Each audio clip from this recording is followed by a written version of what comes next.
Welcome everyone, Costini here with a discussion about Drycha in Total War Warhammer 3 Immortal Empires. Now, Drycha is an absurd legendary lord for an already absurd race. That is, of course, the Wood Elves. And the reason she's absurd is while she does have certain limitations in her campaign that the other Wood Elves don't, especially when we compare her to Durfu, the level of power that she does have in her campaign makes it so that she will utterly obliterate everything that stands in her path. Let's consider this situation. Her faction effects give her an upkeep benefit to Dryads, Treekin, and Treemen. She does get an extra upkeep for Elven units, but that's not necessarily too much of a downside in her campaign. And really, even Glamour is not necessarily as much of a downside, if you will, when you're looking at it, because the extra leadership, I mean, you're losing melee defense and melee attack, which is kind of unimportant when we're thinking about Elven units, because you want Elven archers, and you want Treekin, Dryads, Treekin, and Treemen for the sake of your melee units. I mean, with Elves, the Elves themselves do have some fairly powerful melee units, that's undeniable, but it's not, they hold nothing compared to any of the Tree Spirit units, especially the ones that Drycha has in her campaign. And she also starts with 1 Amber, which is actually quite a very powerful benefit to have in a campaign. Then on top of that, she has various benefits in a campaign in her army for the sake of her army, like Bound by Wrath, significant magical potential as well if you want to use magic on her. Personally, I would argue that leveling her magic skill is kind of pointless. I mean, there are some benefits in her skill line, but generally speaking, I would strongly argue that it's better to use a caster in her army and focus her skill points on other things, like melee ability, army ability, blue skill line. Though you could just as easily abandon the melee ability, because you will certainly have plenty of melee strength in her army, and she's not necessarily the best melee fighter in the world, but usually speaking, I do think that it's better to go with that. She also gets Skin of the Woods, which gives ward save 20% for Treekin units. And she also gets a Skewering Branch, though that's not necessarily too big of a priority, because yeah, armor-piercing weapon damage for Treekin is powerful, but there are other ways of getting that. Though you should probably pick that up, as opposed to what I've done over here with her, with my choices in this particular campaign. But Drycha herself is kind of like a stat stick, and that is completely unintentional, what I just said right there, but when we're looking at her effects, she reduces enemy control, she gets melee attack for Dryads, she gets weapon strength for Dryads, and she gets roused by Wrath. She can make an entire Dryad Doom stack work reasonably well, and while Dryads aren't necessarily the best units, with all of the benefits that she does have, it will work rather well. Now, crucially, she does get 15% ambush success chance, and she causes fear and terror when ambushing in forests, so she's even more absurd in a campaign. And on top of that, she can prevent enemies from moving. She does have a good amount of power available to her. But it's not her lord effects that really make her stand out. It's the fact that she doesn't have regular Treekin or Dryads or Treemen, she has Malevolent Treekin. Now, the difference between those and regular ones is, well, they got Frenzy. That really is the fundamental difference between regular Treekin and Malevolent Treekin in a particular campaign. It's just the lack of Frenzy. Like if we compare these units one-on-one, you see like regular Tree can have some better stats in some respects, but they do not have Frenzy. So that kind of Frenzy ability, the melee benefit that Frenzy gives you, charge bonus, melee attack, armor piercing damage, base weapon damage, immune to psychology, is pretty damn powerful. And also, Tree can have such a high leadership that you're pretty much always going to be above 50% of the leadership base. Just they've got so much leadership inherently that it doesn't matter. On top of that, like Durfu, she can get various aspects for her units. So she can get aspects of the Birch, which reduces physical resistance, fair enough, but gives you armor piercing damage, flat value, which is pretty damn useful when you're looking at the actual stats over here. But more importantly, speed, because these guys aren't necessarily the fastest units in the world, but you can upgrade every single Treekin and Dryad and every army with these aspects. is kind of overkill, because a Treekin army in general, a baseline Treekin army, would be able to smash through everything. But if you want to deal with endgame, with an early game endgame crisis, Drycha is a really good choice for that, because her army is an endgame army, what she starts with. But that's not all. She also starts with the Griffin Wood as a tier 2 settlement, and she can recruit Treekin at tier 2.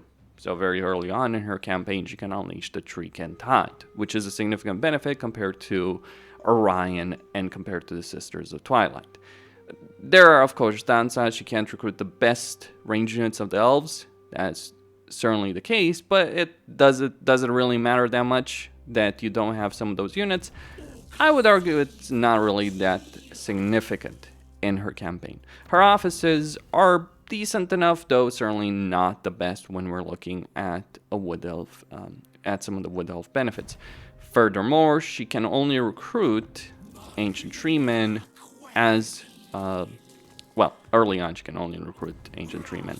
Though once you get access to Durfu, you might be able, or if you confederate any of the Wood Elves, you may get access to some of their lords to be able to recruit them. But most of the time, you can only recruit Malevolent Ancient Treemen. Now, these guys, they also have Frenzy. They're pretty damn powerful. They have the ability of doing significant amount of damage, especially with Lore of Shadows. Lore of Life is also pretty useful as well for the various benefits it provides in a campaign.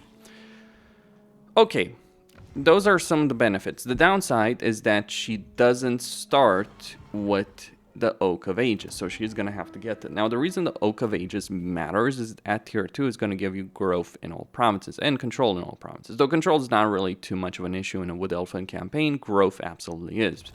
Because there are certain structures. Your main settlement structure doesn't require growth, but your economic structures do. So lacking that growth can be a downside. However, Drycha more than makes up for this.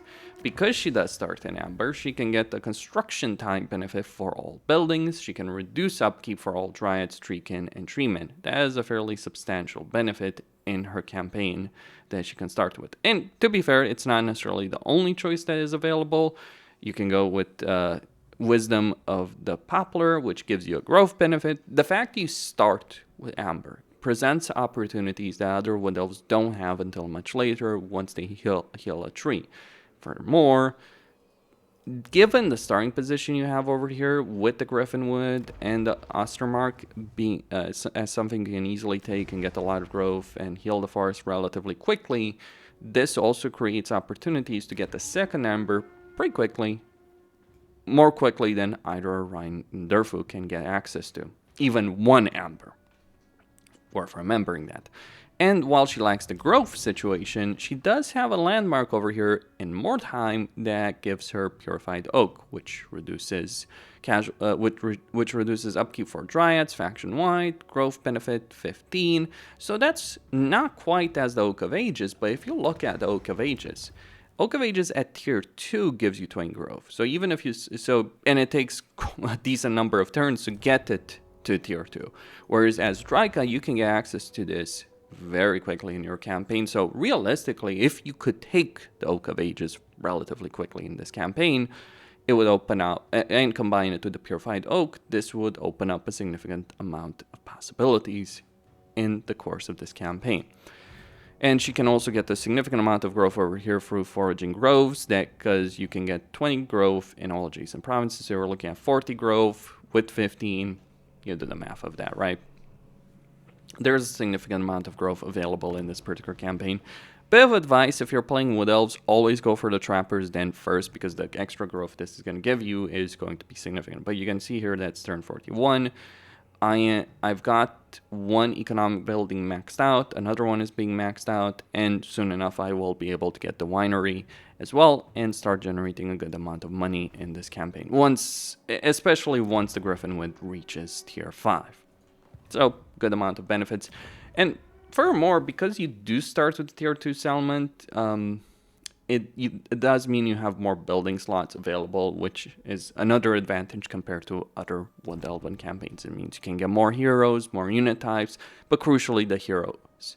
while you do have some limitations on units, you don't have any kind of, and lords, you don't have any limitations on the heroes themselves. You can get every hero type that is available in a Wood Elven campaign. And that is a fairly substantial benefit that Drycha does have. Furthermore, she does have the ability of recruiting wild spirits. Now, these can involve dryads, but they can also involve giant spiders, which are pretty decently armored, wolves, bears, hawks, feral manticores, pretty decent units. Some of them are expensive to be certain, feral bears and manticores in particular.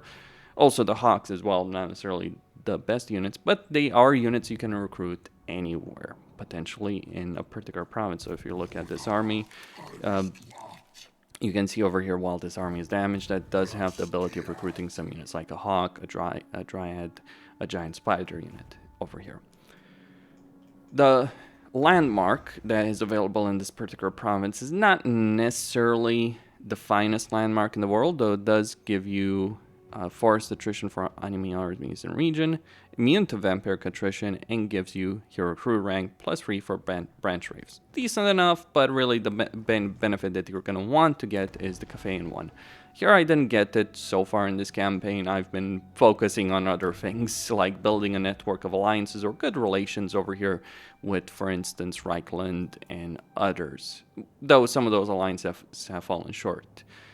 You do have a lot of choices in this campaign. While a lot of factions will hate you, and in particular my reliability rating took a significant hit over here, while quite a few factions will dislike you when you are playing as Drycha, that you will have -40 aversion with dwarves, for instance, in a campaign. If we look if we scroll down over here to Kislev, we can see that's -40. So a lot of factions do actually dislike you because you're a malevolent forest spirit that wants to destroy it, that in canon allied with chaos to fight elves. You can make a lot of alliances. It's not quite as good as taking proper territory, building a barracks and selling it out, but you can take a lot of territory you don't need and sell it to various factions. Like over here in this particular campaign, I took a lot of Sylvania over here and some portion of Talabecland and sold it to Catherine for decent enough relations. I took Nuln and sold it to Karl Franz, and I'm sure he's eventually going to put that to good use in his campaign. Certain settlements like Drakenhof give you income from all buildings faction-wide, and you get relatively easy access to it. I would say Drakenhof is worth it because the gold mine is... there's a gold mine over there that's certainly worth it more than Altdorf. Though if you want to burn the Empire to the ground and take Reichland for yourself, that is certainly available as well. You can only really confederate Durfu in this campaign, and that is certainly a downside that you will have to deal with as well.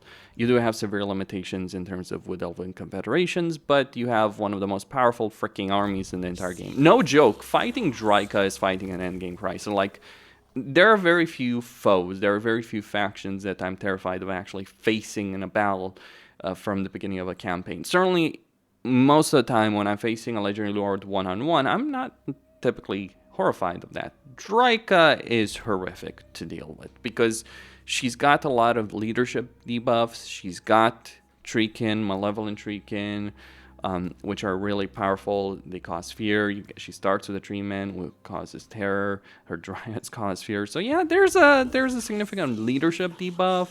There's significant issues with spellcasting when you're facing off against her. Like, to win an actual manual battle against Drycha does require someone like Vlad, or multiple armies as Azag, multiple armies as Kislev. And that is pretty telling about her power. Now, of course, in the hands of the AI, the Wood Elves don't do very well because of their economic limitations and the limited armies they have, as well as really questionable recruitment choices, and the fact that Wood Elves only have 2 recruitment slots.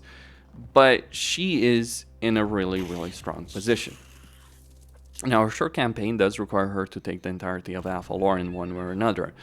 So you do need to take the Oak of Ages. Now, it's kind of funny. You show up in Athalor and you slaughter the Elves, you sell the territory to Durfu. This is, by the way, one of the things you can do in a campaign. Why bother confederating with other factions, with these minor factions, when you can wipe them out one at a time?